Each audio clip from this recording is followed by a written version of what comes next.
go out for a brisk walk or something, just because you're absolutely fine. That's crazy. I'll let you go anyway, mate, because I'm feeling a bit rough, so I wouldn't want to bring you down if it's even possible. But yeah, fair play to you, mate. I'll see you later. Cheers, mate. Bye. What's up, guys? Tom Nestor on Instagram's hilarious. I don't know if you guys follow. No, he's a British comic, Tom Nestor. Go follow him. He's so funny. Guys, we have a lot to talk about, man. We got the Golden Boy prelims on right now. They're on the Zone's YouTube. Rival Kaba is about to start. We had Australia last night. We have to talk about that. That's going to be my main objective for the first part of this live stream. Talk about our the fights. What happened with Zerafa? I'll give you my opinion on the whole situation.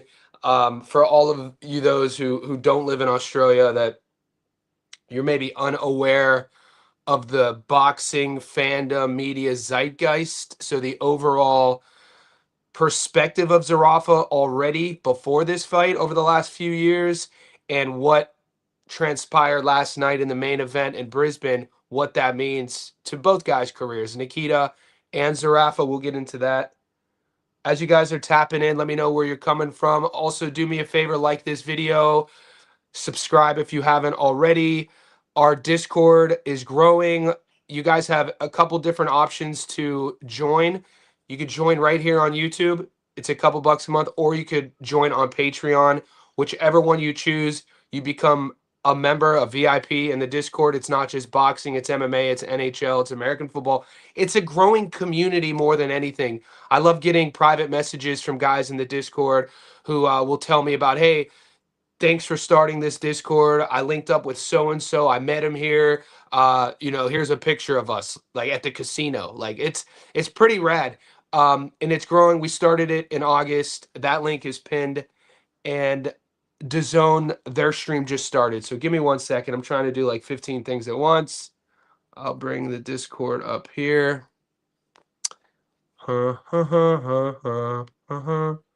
Share screen.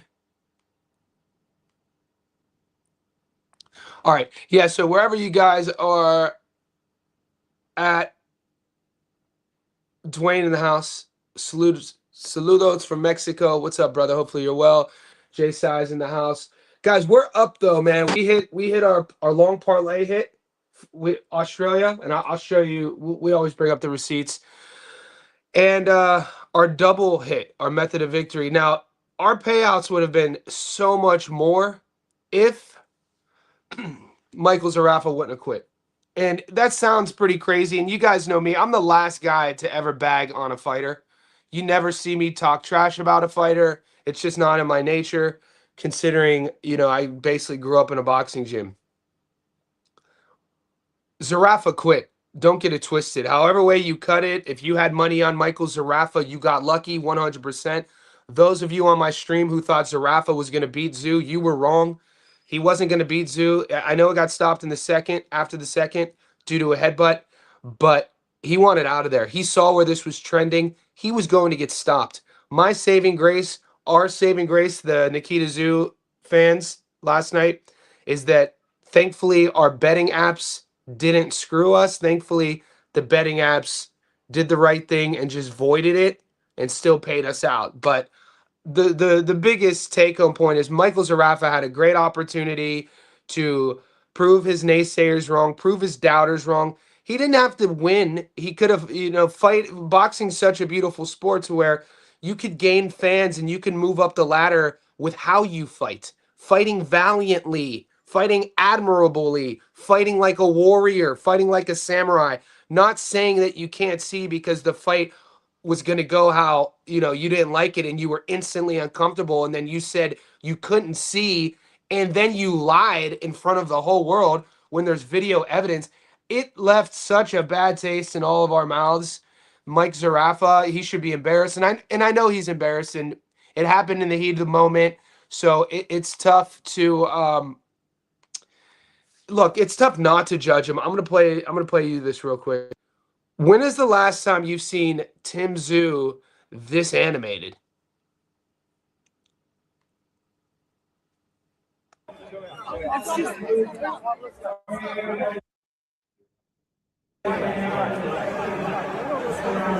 This is right after. This is Mike trying to shake hands with Tim. Zerafa's trying to shake hands with Tim. And Tim's like, I can't see. I can't see. I said it's blurry. Brother, I went 12 rounds, I can't see.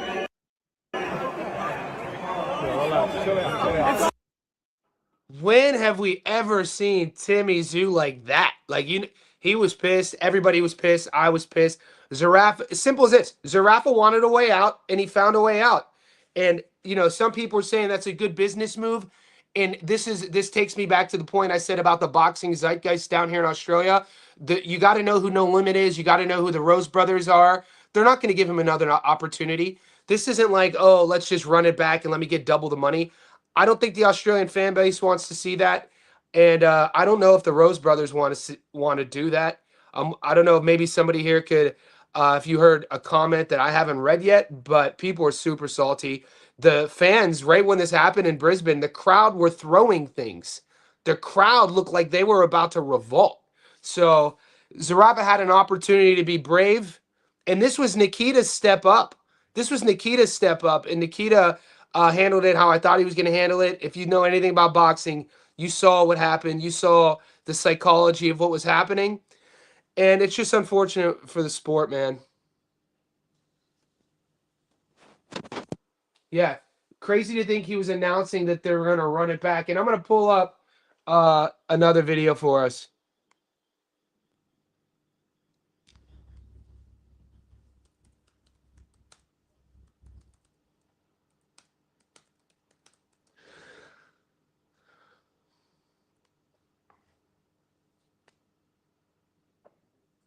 Okay, so we have to understand, too, about keeping it real. You know what I'm saying?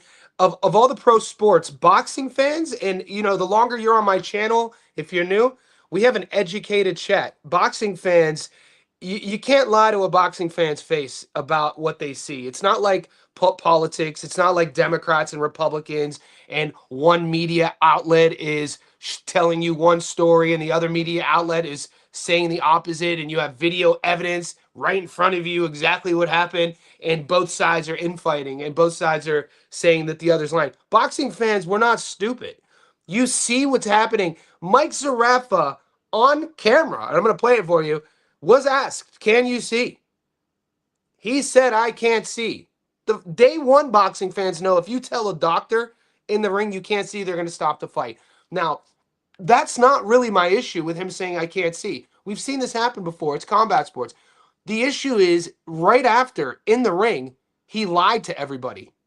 He lied to everybody to our face. Now, we're not only salty that the fight ended because it was trending to be a fun little firefight. We're not salty. It's not just because our channel who picked Nikita, our parlays were going to double, our method of victory prop bets were going to double. But now we're also salty because now we have this dude lying to us. You know what I'm saying? So it's multifaceted. And as a fighter, I don't know if I have another comparison in recent modern boxing to compare this to. Watch. The head clash right there, and it looked like Nikita got kind of dazed from the head clash right there. He took a couple of steps back. Oh, no, it's good, Mike. A check to the doctor. He'll have no problems with his That's a little head clash. Here? You just said it.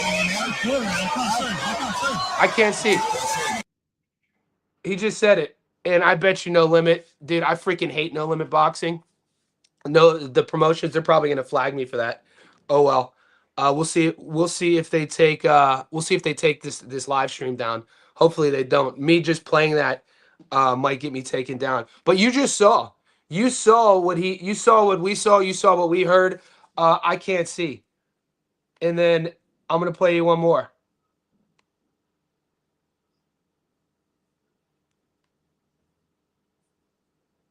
The questions. I said it was blurry. Like he told me to cover my eye. Can you see? I said I can't see that because it was blood all in my eye. That's a natural cut. Do you want to continue? Do you want to keep going? Are you right to keep going? Do you still want to fight? Nothing. I'm just as confused and angry as everybody else. It was a tough fight. Me and Nikita. Come on, Mick. Come on, Mick. I know, man. It's always something. I'm over this, man, honestly. How over it are you, though? So he's talking about retiring now. I don't know if they're going to see me back in the ring anymore, man. Come on, Mick. See, now we're getting honey-dicked. Come on, Mick. Now I want to retire. Man, get your ass out of here, man. Salty. What's your take on this, boys? Because we got Gabe Rosado in front of me. If I flip the screen, I got the Golden Boy card on. I might stay on and talk a little shit on the Golden Boy card. But you know, let's go over real quick when we hit, you know, our victories, because lately you could go 15 for 16 in this business and everyone wants to talk about your losses. On our channel, we talk about both. I'm going to show what we did and how that affected our money. I've never seen Tszyu that animated though, mate.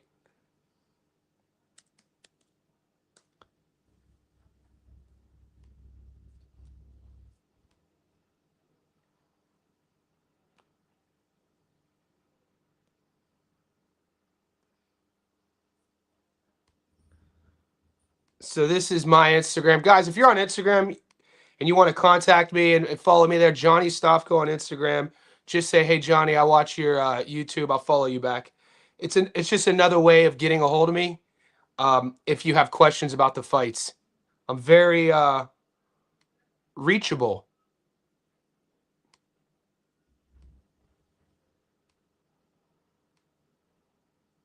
Okay, here's the... And this is why we're salty. We got paid, and Sportsbet did the right thing. But, you know, we were getting plus 491. This is if you're new to the channel, I do this every week. This is a money line long parlay. It's fun. You know, you're not going to go full unit. I mean, I want to, you know, it just depends on your bankroll. That's a whole nother conversation to have. But when you see the last green tick that's not a tick, the ghost glove, I call it, that's a void. And when this happened, people were getting salty across the world because we have an international community, and some people are like, they better not pay us. So at least they paid us. I told you guys all week, Blake Wells, and these were kind of like, you know, some of them were close, but we hit. But the payout, you know what I'm saying? Like that was at 180. The payout would have been way better. And this happened to a lot of people. I mean, I was shocked when I heard Gary was taking Zerafa. I was shocked when some of the guys in the Discord were taking Zerafa. I initially, before I did film study, was going to take Mike, but then just the aura of the fight, and maybe that some of the people who were picking Mike didn't live in Australia. I think that probably had something to do with it. Because down here, unless you're from Melbourne or unless you're in that Mike Zerafa camp, you would kind of you pick up on the vibe and the aura of Nikita. And this is another thing I'm bummed out about, is that I put this question up in the Discord before the fight started. I said, you know, Nikita Tszyu, he's 9-0, or he's 11-0 with 9 knockouts. It's only his 12th pro fight. I've seen Nikita main event and headline at least 5 times. I think at least 5 times. This kid has literally grown up in front of us on the pay-per-view stage. You don't have many 154-pounders in the modern era that you could say that about anywhere, right? I say that to say this. The lights, they don't affect this kid, Nikita. So I said if Nikita has a standout performance, if he has an electric viral performance and, you know, impressively stops Michael Zerafa, are we potentially looking, because he's already ranked number 11 in the world on BoxRec's algorithm at 154, are we potentially looking at a dark horse world champion in Nikita Tszyu? Like, people are starting to talk that way. And, you know, all he does is keep winning. One of the reasons I leaned on him was that stoppage victory over Dylan Biggs, and then having watched Dylan's tape in the WBC Grand Prix, and I just couldn't find a victory on Zerafa's resume that even holds up to that. And so that was one of my leaning points with Nikita. And I feel how it ended, we got stripped of seeing Nikita do that. Nikita got stripped of that. His fans, Australian boxing. Because when you look at the 154-pound division and you're watching this 27-year-old kid who doesn't care about fame, doesn't care about Twitter, doesn't care about the distractions, he only cares about fighting and his fight style. You put that into the conversation, and you add the element of, we do see him leveling up. You do see bit by bit him getting a little bit more technical, adding a little bit more feints, using a little bit more of the ring. We know about his backhand, but his lead hook is one of my favorite punches, and his willingness to fight you. This is something that boxing, like, we're looking at a potential in terms of marketability as well. We're looking with Nikita at a potential star. And so, mate, unfortunate on a lot of levels. You know what I'm saying? That's just my take. So I asked, are we looking at when Nikita Tszyu a potential star? Is he going to retire undefeated? No, I don't think so. But boxing throughout the years will market a guy like Nikita as long as he keeps winning to a certain extent. Take Nikita to the States. Take Nikita to, I want to see him in big crowds. I've watched him fight live multiple times. The crowds love him. Like, he has this sort of growing cult fan base here in Australia that initially didn't believe in him. This is another that I've got to watch this firsthand. I've watched him train when there's 5 people in the gym at Bondi Boxing Club years ago. I've watched him do media for when his brother was getting main events. And now it's almost like, holy shit, Nikita Tszyu is carving a career out for himself. And, we have to pump the brakes a bit. He's only fought 12 times. But what other guy has been, like, he's not kind of had the easy way. It's not like he was hidden away. I like what Paulie said on the live stream last night. Tim Tszyu, his first 10, 15 fights, he was kind of hidden away a bit. Not Nikita. Nikita's been propped up and put on this main event stage. And, just for this, just being able to handle those lights, that energy, that pressure, it seems to not affect Nikita Tszyu. And we look at fighters who do really well in this game. A lot of it comes down to the psychology of being able to handle the nerves, the pressure, the stress. Nikita ticks all those boxes. It's almost like, let's figure out some of the nuanced technical side of boxing and let's figure it out in front of the world. And that's what we're watching. So, I mean, the fight was trending exactly how I thought it was trending. And we only got to see, 6 minutes of it, but, still bummed out. The other bet we hit was this one. Liam by knockout plus 195, and I thought Nikita Tszyu by knockout was we got plus 785. I'm like, holy shit. We did this on the live stream yesterday. I felt this was easy money, man. Liam was patient. Liam looked good, man. Liam got hit a lot though. I don't want to say Liam, it wasn't I take it back. The body rip was beautiful. The body shot was good, but Liam was almost like, my issue sometimes with Wilson is that he knows what he has in his left hand. I always say this. And sometimes when you have a tool such as that, you tend to wait. And sometimes you tend to kind of sit back a bit and you always think it's going to be there.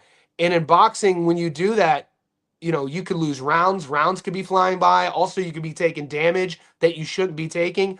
They call Liam damage for a reason. I felt like he got hit too much. Waiting on that opportunity. There's ways to find that body rip. There's ways to find the lead hook without getting hit. You know what I mean? There's entrances, there's feints, there's slips, there's controlling the distance, there's timing. With Liam, it's almost like he just stands in front of you because he's so willing to find it that he's getting hit. And I think he was fortunate enough. Rodex was game, just tiny. You could just see all the way. And Liam, we talked about this with the weigh-ins. I played the footage. I'm always hesitant on Liam Wilson until I see the weigh-ins. I've seen him look horrible in the past. Like, his weight cuts are big. He's a big 130. And then we saw him this week. I was like, he looks pretty goddamn good, man. It looks like he's figuring that aspect out. But as we get older, as men, late 20s, early 30s, combat sports athletes, cutting weight, it doesn't get easier. It really is detrimental on our central nervous system. So our like the systems within us that we rely on with, sleep patterns, regulatory system patterns, accelerated heart rate, how quick our heart could come down, resting heart rate. So our central nervous system is an inner operating system which regulates everything else. And when you're cutting a lot of weight, and you've done it so many times, I think Liam's had 18 to 20 pro fights. He's cut, and you add other weight cuts into that, it doesn't get any easier. And it also limits your durability the older you get. You cut a lot of weight, time and time again, you're not going to be as durable over time. And so I'd like to see Liam not get hit as much. But all in all, we hit on that, and it's just not the ending we wanted. Yeah, I've never seen Timmy that animated, man. He was freaking pissed. He was standing on bit right in Zerafa. Because guys, you have to understand the beef between the families. Zerafa and the Zoo. Zerafa's been barking at Tim for years. They had a fight scheduled. Zerafa pulled out early, and the fight never happened. Tim's had to deal with Zerafa for over half of a decade, and now this happens to his little brother. Like, it's not a good look for boxing. Shout out to my boy Tommy. This is Tommy Randone, friend of the show, a friend of mine. That's him overcoming a cut. I posted this to show people. That's Tommy overcoming a cut and fighting through. He got cut in the second and went on to win an 8-rounder. Did you guys hear about this? I posted this on our YouTube channel. Virgil Ortiz files lawsuit to end Golden Boy promotional contract. I think this is gonna get nastier before he gets better. Oh, we got John McCarthy, Big John McCarthy, an MMA pioneer when it comes to reffing and rules. He had some fights back in the day. He's reffing the Golden Boy card. Interesting. Good to see Big John in the ring. One of the good guys. I wonder, does he still have his podcast? He used to do a podcast. I haven't listened to it in years. Virgil, and then I posted this on our shorts. Yeah. This is the yeah. You just got to take it a little more seriously. I know you lost your entire life savings, but I feel like you could win it all back. I don't think you realize how good you can be at gambling. You just got to take it a little more seriously. Gambling isn't a straight line, it's a journey. I'm telling you, the shame is temporary. Crippling debt is... Oh, they're taking it down. They're taking it down. Mate, YouTube, go to my story. That shit's hilarious. This dude's doing stories about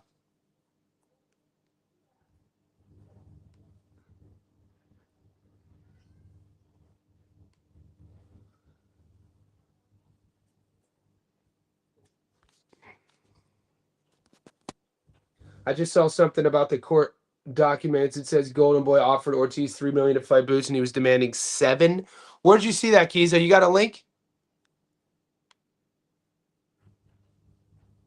If somebody has a link, could you put it in the Discord? I got the Discord screen up. This is Ruvalcaba versus Enes, round 1. If you guys if you guys have action, I actually have action on this undercard, the Golden Boy undercard. Round 1, haven't really been scoring it. Let me know who else is watching the fights.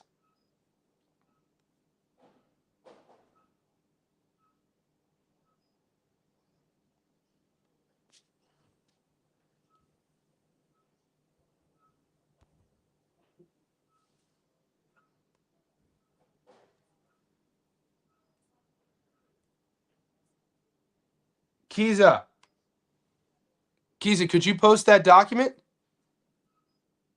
Oh, shit, JP, there you go. Appreciate you. See, so guys, if you're not in the Discord, what you're seeing is the Discord, and this is one of the benefits.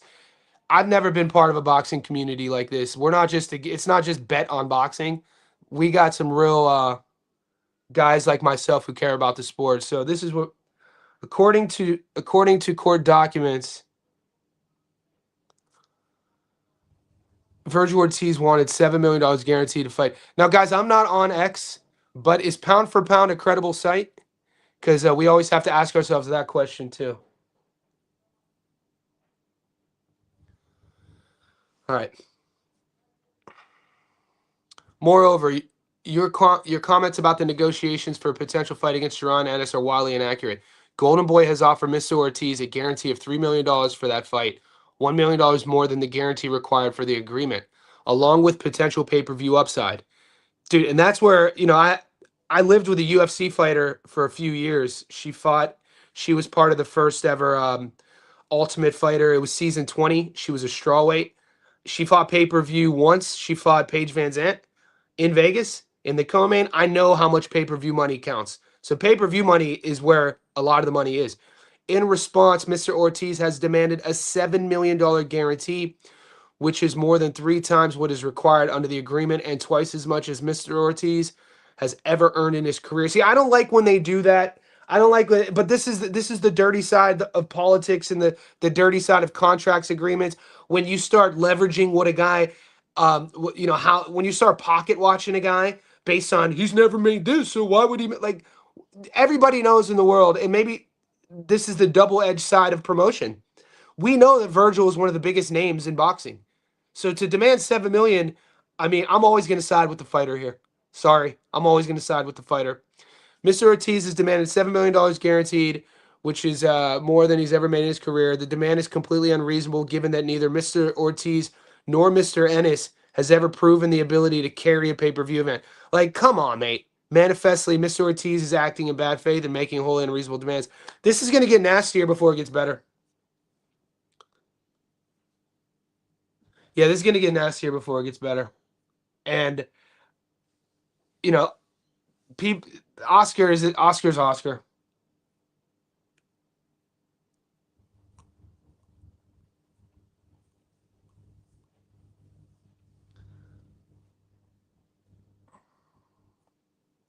And we are watching these right now, guys. So if you're into the Golden Boy prelims, Ruvalcaba is fighting Ennis. I'm not really scoring this fight, but it's on YouTube for free. There's going to be a few of these fights, and then it's going to go on to Zone. So just to keep you guys up to date. We might as well, before I get out of here, let's... I put up my bets already. Guys, if you are in the Discord, that means that you're a paying member. So go to the Patreon or go to my YouTube channel. I posted 2 tickets for this Golden Boy card. And so let me know if you have any questions. I'll pull the odds up. I'll stay on for a little bit longer. It's Saturday morning my time. So it's 9:45 and 9:45 in the morning. So I got laundry working. I got to go get some breakfast with my girl, and I'll be back later. I want to take some of your questions though. Let me know if you have them.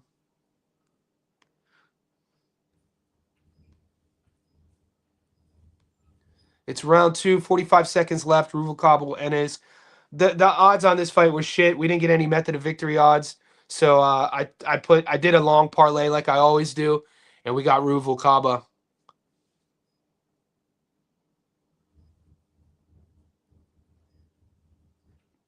So these are the fights. Guzman Rodriguez, prelim. Scrappy Ramirez versus Brian Rojas. So this Caden Griffiths fight, if you're unaware, this is a teenage prospect, fun prospect. Trains with Israel Madrimov. He's 6-0 with 6 knockouts. If you have a book somewhere in the world that could get you Caden Griffiths by knockout, I would take it.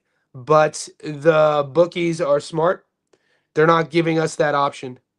Round 2 just ended. Ruvalcaba is massive for the division.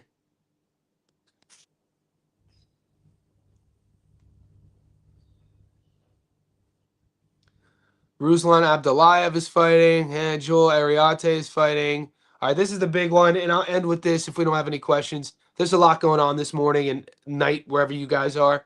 So, real quick, Gucci versus Chavez. This is a rematch. We covered the first fight on the channel.